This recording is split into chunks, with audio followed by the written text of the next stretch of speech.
శ్రీమతే నమః. రేపు శనేశ్వర జయంతి అంటే శనేశ్వరుడు జన్మించిన రోజు అనమాట. మామూలుగా శని త్రయోదశి కంటే కూడా ఈ రోజు ఇంకా శక్తివంతమైనది. తైలాభిషేకం చేయించుకోవాలి అని అనుకున్నా, నువ్వులు దానం ఇవ్వాలి అని అనుకున్నా ఈ రోజు చాలా శక్తివంతమైన రోజు. ఎవరికైతే ఏలినాటి శని ఉంటుందో, అర్ధాష్టమి శని ఉంటుందో, అష్టమంలో శని ఉంటుందో వీళ్ళందరూ కూడా రేపు తైలాభిషేకం చేయించుకొని నువ్వులు దానం ఇవ్వడానికి ప్రయత్నించండి. ముందుగా కుంభము, మీనము, మేషము ఈ 3 రాశుల వాళ్ళకి ఏలినాటి శని ఉంది. అలాగే సింహము, కన్య, ధనస్సు వీళ్ళ ముగ్గురికి కూడా శనిగ్రహం అంతగా అనుకూలంగా లేదనమాట. కాబట్టి ఈ మొత్తం 6 రాశుల వాళ్ళు రేపు తైలాభిషేకం చేయించుకోవటంతో పాటుగా నువ్వులు దానం ఇవ్వాలి.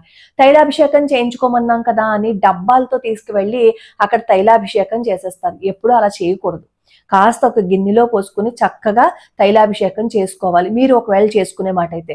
లేదు అంటే అక్కడ తైలాభిషేకం చేయించే వాళ్ళు ఉన్నారనుకోండి, వాళ్ళ చేత చేయించండి. డబ్బాలుగా మీరు పోసేశారు అంటే మీరు ఎంత నూనెతో అక్కడ అభిషేకం చేస్తున్నారో అంతకు మించి బెల్లాన్ని నివేదనగా సమర్పణ చెయ్యాలి. బెల్లం నివేదనగా సమర్పణ చేయకుండా ఒక్క నూనె మాత్రమే అభిషేకం చేసుకుని వచ్చేస్తాము అంటే అది కుదరదు. అలాగే నువ్వులు దానం ఇమ్మన్నాం కదా అని చెప్పి కేజీలు 2 కేజీలు నల్ల నువ్వులు కొనేసి దానం ఇచ్చేస్తూ ఉంటారు. దక్షిణ మాత్రం ₹1 ₹2 ఇస్తూ ఉంటారు.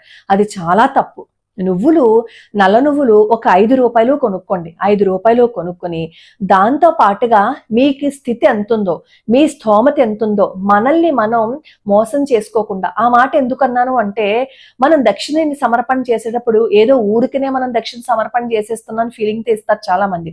కానీ మన బాధలు తొలగించుకోవడానికి, మన కష్టాన్ని తొలగించుకోవడం కోసం అక్కడ దక్షిణ ఇస్తున్నామని కనీసం ఆలోచించరు. మన భావన ఎలా ఉండాలి అంటే, నాకు ఈ కష్టం నుంచి బయటపడిపోయే మార్గాన్ని నువ్వు ఇస్తున్నావయ్యా, అందుకు నేను చాలా కృతజ్ఞత నీకు చూపిస్తున్నాను అనే సమర్పణ భావంతో మీరు నువ్వులతో పాటుగా మీకు ఎంత శక్తి ఉంటే అంత ఎక్కువ దక్షిణని సద్బ్రాహ్మణుడికి సమర్పణ చేయండి. అలా చేస్తే మనకి ఏవైతే ఈ గ్రహ బాధలు ఉన్నాయో దాని నుంచి బయటపడిపోతాం. దీంతో పాటుగా అక్కడ నవగ్రహ మంటపం ఉంటుంది కదా, నవగ్రహ మంటపానికి ప్రదక్షిణలు చేయండి. చెప్పాను కదా, నూనెని మీరు తైలాభిషేకం చేసుకున్న మాట అయితే మాత్రం బెల్లాన్ని నివేదనగా చేయటం మర్చిపోకండి.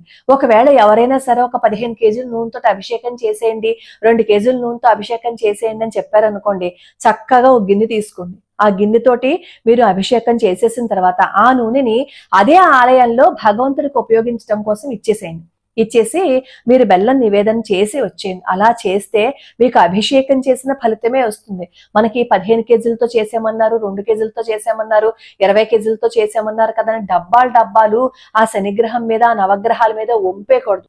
అలానే రేపు శనేశ్వరుడి జయంతి కాబట్టి ఈ 6 రాసుల వాళ్ళతో పాటుగా మిగతా వాళ్ళు కూడా వెళ్ళి అభిషేకం చేయించుకోవచ్చు, నువ్వుల దానం ఇవ్వచ్చు.